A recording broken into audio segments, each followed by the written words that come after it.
any triangle contains a right angle, if any triangle contains a right angle, okay, that is, it has one angle as it has a measure of 90 degree, that's actually a right angle is, then that triangle will be a right angled triangle. So if this is a triangle A,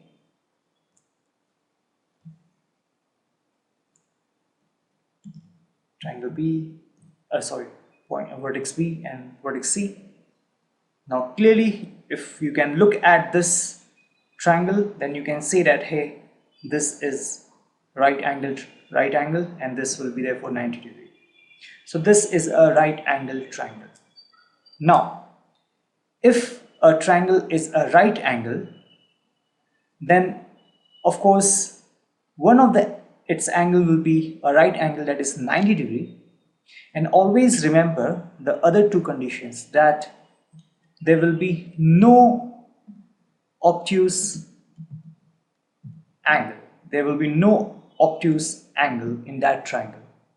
If you want to know the reason why, then you'll have to wait for some time, because it's, as you will move further in your studies, then you can learn about these things, that you can understand why there will be no obtuse angle in a given triangle.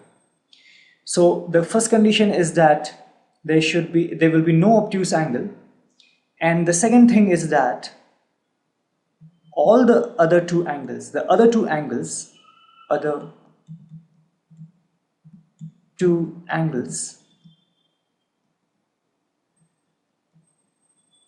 will be acute angles.